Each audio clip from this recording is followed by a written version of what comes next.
ମେଘମାଳାରେ ଶୀଘ୍ର ଆଗମନ କରିବାକୁ ଯାଉଥିବା ପ୍ରଭୁ ଯୀଶୁଖ୍ରୀଷ୍ଟଙ୍କ ପବିତ୍ର ଓ ବହୁମୂଲ୍ୟ ନାମରେ ନିର୍ମଳ ଖରା ୟୁଟ୍ୟୁବ ଚ୍ୟାନେଲରେ ଆପଣ ସମସ୍ତଙ୍କୁ ସ୍ୱାଗତ କରେ। ପ୍ରତିଦିନ ପ୍ରତି ପ୍ରଭାତ ଆମମାନେ ନିର୍ମଳ ଖରା ୟୁଟ୍ୟୁବ ଚ୍ୟାନେଲ ମାଧ୍ୟମରେ ନୂଆ ନୂଆ ପ୍ରସଙ୍ଗରେ ପ୍ରଭୁଙ୍କର ବାକ୍ୟ ଶୁଣିବାର ଅପୂର୍ବ ସୁଯୋଗ ପାଉଛୁ। ପରମେଶ୍ୱର ପ୍ରତି ପ୍ରଭାତରେ ତାଙ୍କର ପବିତ୍ର ବାକ୍ୟ ମାଧ୍ୟମରେ ଆମମାନଙ୍କ ସହିତ କଥାବାର୍ତ୍ତା ହେଉଥିବାରୁ ପରମେଶ୍ୱରଙ୍କୁ ଧନ୍ୟବାଦ ଦିଏ।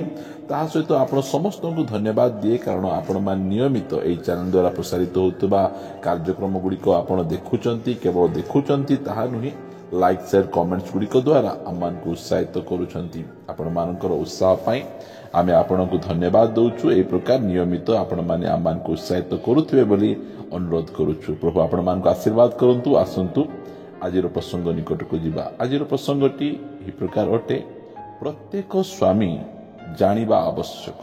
ପ୍ରତ୍ୟେକ ସ୍ୱାମୀ ଜାଣିବା ଆବଶ୍ୟକ। ପ୍ରିୟମାନେ, ଏହା ଗୋଟିଏ ସ୍ୱାମୀ ନିମନ୍ତେ ଗୋଟେ ବହୁତ ସୁନ୍ଦର ମେସେଜ ଅଟେ। ଦୟାକରି ଏଇଟା ଧ୍ୟାନ ଦେବେ।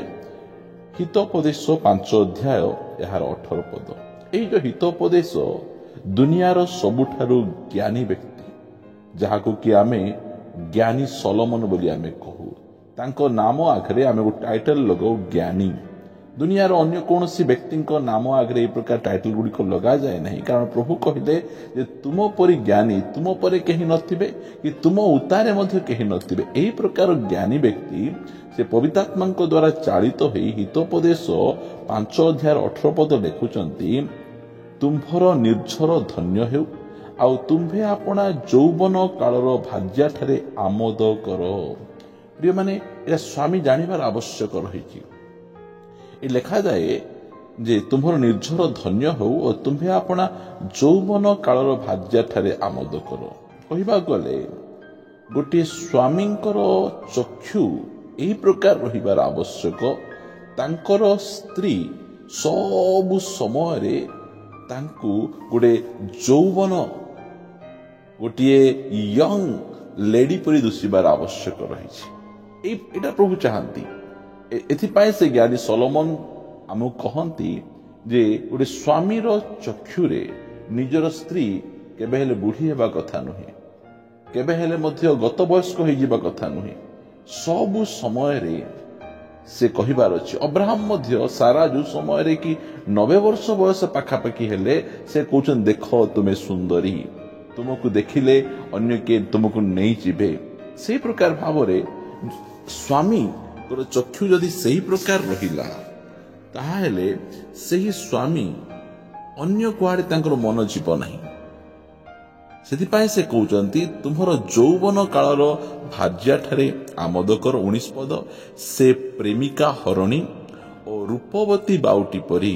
ଦେଖନ୍ତୁ, ଗୋଟେ ସ୍ୱାମୀଙ୍କର ଚକ୍ଷୁ କି ପ୍ରକାର ରହିବାର ଆବଶ୍ୟକ ରହିଛି। ସେଥିପାଇଁ କହିବା ପାଇଁ ଚାହେଁ, ପ୍ରତ୍ୟେକ ସ୍ୱାମୀମାନେ ଏହା ଜାଣିବାର ଆବଶ୍ୟକ ରହିଛି। ଆମେ ଯୋଉ ବର୍ତ୍ତମାନ ଦୁନିଆରେ ଆମେ ବାସ କରୁ, ଗୋଟିଏ ସ୍ୱାମୀ ନିଜ ସ୍ତ୍ରୀଙ୍କୁ ଛାଡ଼ିଦେଲେ ଅନ୍ୟ ସମସ୍ତେ ତାକୁ ସୁନ୍ଦର ଲାଗନ୍ତି।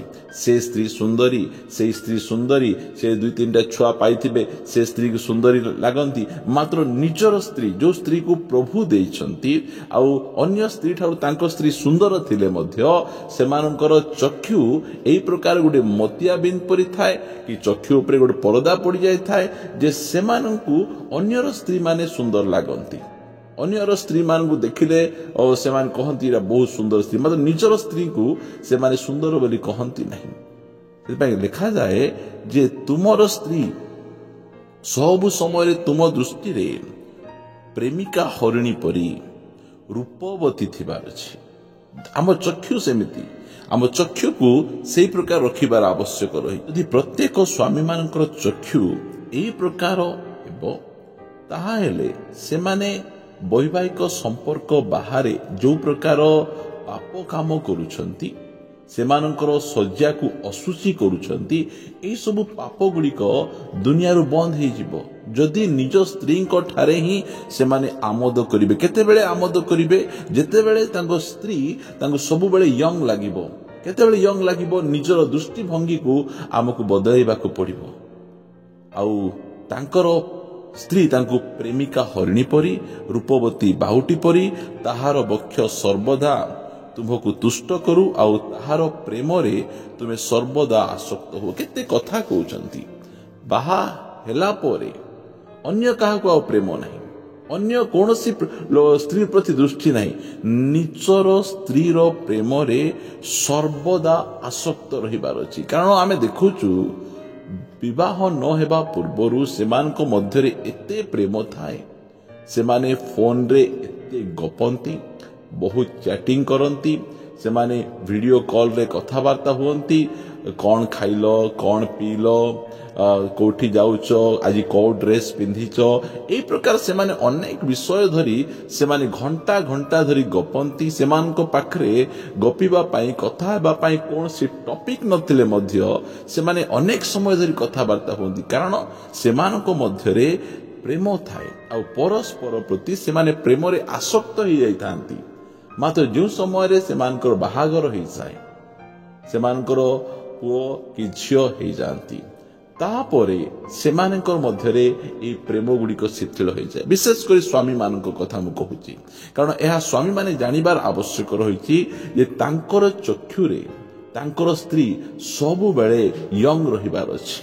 ତାହେଲେ ପର ସ୍ତ୍ରୀ ଠାରୁ, ଅନ୍ୟ ସ୍ତ୍ରୀ ଠାରୁ ସେମାନେ ରକ୍ଷା ପାଇପାରିବେ।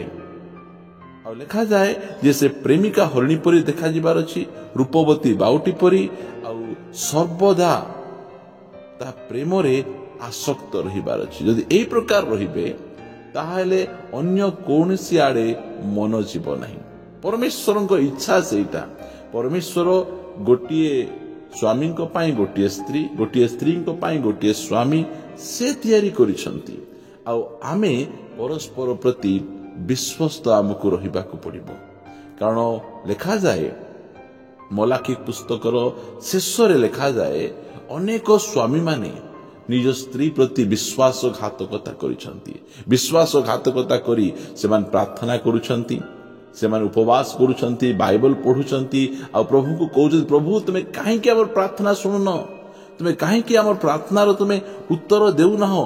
ଏହି ପ୍ରକାର ଭାବରେ ସେହି ସ୍ୱାମୀମାନେ ପରମେଶ୍ୱରଙ୍କ ନିକଟରେ କମ୍ପ୍ଲେନ୍ କରୁଛନ୍ତି।